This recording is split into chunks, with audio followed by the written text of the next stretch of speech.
we will be going through a full grade 9 paragraph that you can use for Mr. Birling and adapt for any essay. By the end of this video, you'll have grade 9 keywords, analysis, and a paragraph that you can use to blow your teacher away. 3 grade 9 words or phrases to describe Mr. Birling is myopic in his worldview. This just means that he's short-sighted and blind. He is myopic because he's very narrow-minded. He's got a very rigid perception on the world. It's not easily changed or broken. And of course, he is very ignorant to the suffering of those around him. The second one you can use is exploitative. So Mr. Birling sees other people's vulnerabilities and uses it in his favor. So we can see that he is exploitative, or he exploits the lower classes. This personified through his relationship with Eva Smith. When I say personified, it's like a perfect example to show something. So if we think about Mr. Birling and Eva Smith, he exploits Eva Smith. And of course, Mr. Birling is the upper middle class and Eva Smith is the lower classes. Therefore, their relationship personifies the exploitation between the upper class and the lower classes. And the third one is unscrupulous. Now, this is just a better way of saying immoral. We can see he's extremely unscrupulous. He has no remorse, so no guilt, for the way that he treats Eva, the way he treats the lower social classes, and he's very unscrupulous in the way that he handles himself. When they find out that the inspector wasn't real, he doesn't feel this remorse or regret for the actions that he's committed, or the actions his family have committed. He would rather hide that because he wants to protect his public facade. Facade is like a mask. Before we go into the grade 9 paragraph, let's just recap our grade 9 light up structure. Remember, on this channel, I don't like peel, I don't like petal, we do PETAETACWL. Now, if you want the full video of going through this, go on the Lightup Hub, go into essay skills, and go into analytical paragraph structure. We walk through all of that, and we've got all grade 9 essays on the Lightup Hub as well, showing this structure in full. So the P is for point, the E is for evidence, the T is for technique, the A is for analysis. The second ETA is another evidence, technique, analysis. So you pick out another quote, do another technique and analysis. And then the C is context, the W is for writer's intentions, and the L is for link. So we'll be going through the question, how is Mr. Birling presented as an ignorant character? Now, it's super important when you're writing up an essay or a paragraph, you have 2 different focuses. The first focus should always be the word from the question. So in this case, it is ignorant. So I am going to be constantly using the word ignorant. That's a little top tip of how you stay focused on the question to make sure they can't say that you didn't answer the question, because if you use the word from the question, therefore answer the question. Honestly, biggest hack. So word from the question is ignorant, and then the second thing you want is your own point. Like, what is the point that you're making about this?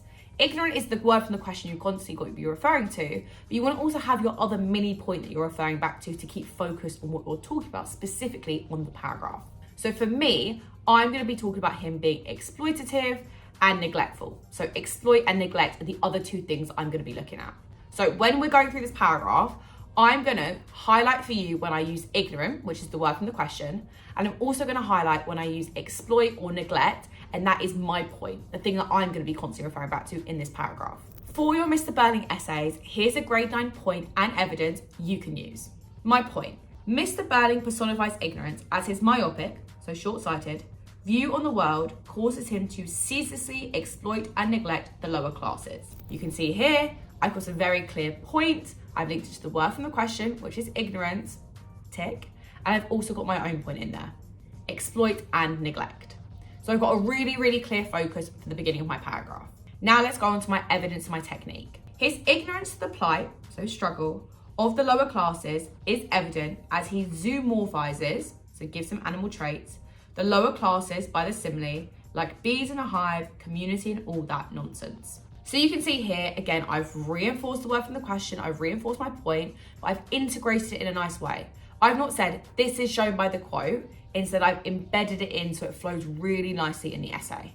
So here is some grade 9 analysis for the Mr. Birling quote, the one we just looked at, like bees in a hive, community and all that nonsense. The degrading animalistic simile highlights how Mr. Birling ignorantly views community, especially the lower classes, as animals who deserve to be regarded with no humanity. His ignorant and sheltered beliefs about the lower classes means he believes his exploitative and neglectful treatment of them is reasonable. So you can see there, I've analysed the quote, I've spoken about the effect of it, talking about the lower classes, but I've also linked it back to my point and the word from the question. And you can see, I've not just said, this shows that he thinks the lower classes are animals. I've explained it. I've explained about his beliefs on the world, that they're ignorant and they're sheltered. And then I've linked that back to him thinking it's reasonable to treat them like that. So you can see I've just taken this one idea and I've really expanded on it. For your Mr. Birling essays, here is a second grade 9 point and analysis you can use. Moreover, he continues to epitomise, be the perfect example, ignorance, as he remains blissfully ignorant to the suffering he's caused and instead is fixated on protecting his public image from this public scandal. So you can see there, I've really nicely embedded in the quote again. I've talked about the public scandal and embedded that to how he wants to protect his public image.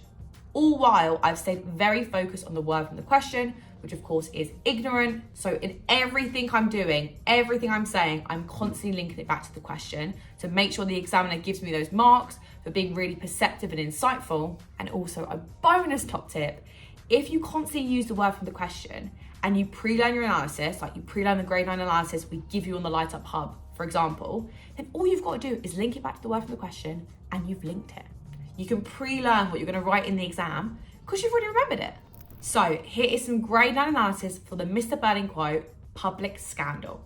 Scandal connotes, so a word associated with another word, exposure, reinforcing how Mr. Birling would rather remain ignorant and irresponsible to the mass suffering he has caused than be exposed publicly for his unscrupulousness, immorality. Alternatively, it could be seen that Mr. Birling personifies selfishness more than ignorance, as he always pursues selfish motives. Yet, Priestley makes the character traits of selfishness and ignorance synonymous, so closely linked, with Mr. Birling and therefore synonymous with capitalism. Let's just unpack why this is such a good bit of analysis. So looking at the beginning bit of it, I've explained exactly what the quote means, saying how he'd rather cover up this scandal than accept his unscrupulousness. So I've kind of given one interpretation. But then this is what makes it more grade 9.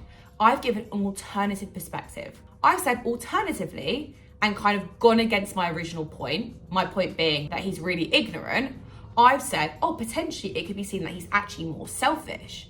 But then what I've done is go back to my line of argument. Okay, my line of argument is that he's ignorant and linked it back to what Priestley is trying to communicate. So I'm saying that Priestley is intentionally making capitalism synonymous, it's like closely linked, with traits of selfishness because he wants to depict capitalism in a negative light. So again, this is me really zooming out. Remember, Mr. Birling is just one character, but he symbolizes at large the upper classes that Priestley is trying to condemn and vilify, like make them seem bad. So remember, he hasn't just created Mr. Birling because he doesn't like Mr. Birling. He has created him as a microcosm. So remember, something small representing something larger. Mr. Birling is one small character, but he represents at large the upper class capitalists at the time. He's made him a microcosm of that because he wants to criticize all of these upper class capitalists and the views that they hold.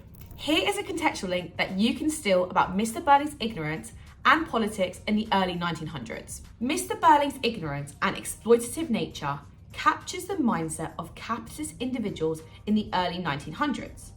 Due to the government having a laissez-faire approach, laissez-faire meaning like minimal government intervention, to the economy, it meant business owners like Mr. Birling could set their rates and therefore exploit workers and be ignorant to the consequences of this. Now, this is such a nice link because we're directly showing how government policies and politics in the early 1900s directly impacted people like Mr. Birling's mindset towards society. Because the government had a laissez-faire approach, so they believed in like less government intervention, they didn't believe about setting like the minimum wage, it meant that employers like Mr. Birling could set their own rates, they could exploit their workers, and of course we see that through Eva Smith. Eva Smith is sacked by Mr. Birling because she asked for higher wages. And why did she ask for higher wages? It's because Mr. Birling has set his own wages because of this laissez-faire government approach. So that's how we kind of link context in essays, guys. We don't want to bolt it on. We want to see like why it's significant, how it impacts the actual character and how they would have acted in that time. So it's almost like if we look at us now, we wouldn't just think about context of like technology being completely separate from us, but how it affects our day-to-day life. How does it affect when we wake up, when we go to sleep? That would be if we were making contextual links about us now in the 21st century, we'd make links to how it affects us. That is what we're trying to do with context back in the early 1900s for an spectacles. Lastly, this is a Priestley's intention you can adapt for any Mr. Birling paragraph. Thus, within Priestley's political diatribe, so him criticising politics at the time, he intentionally constructs Mr. Birling to personify ignorance. He wants to show the audience the direct parallels between capitalism and the suffering of the lower classes. He is scathing, so critical, of the upper middle classes' blind ignorance to the suffering they inflict, and therefore creates Mr. Birling to vilify capitalist ideologies and show the audience that socialism is a superior alternative. So again here, a perfect way to tie it all together. I've summarised, I've linked it back to my word from the question, which is ignorant, but also linked it to Priestley's intentions, saying why Priestley has constructed Mr. Birling in that way. Why has he made him so selfish? Why has he made him so ignorant? It's because he wants to vilify capitalists. And remember, like we said, Mr. Birling, he's a microcosm, something small representing something larger, of upper class capitalists. So therefore, if he is selfish, the audience in their mind are going to connect capitalists with being selfish and make those negative associations. And then of course, what are they naturally going to gravitate more towards? Hopefully socialism. And who is a socialist? It is Priestley. So if you like these kind of videos, guys, make sure you comment and let us know if you want to see more of them. Subscribe to the channel, and I'm going to link a video up here that's going to be really helpful for your spectacles revision.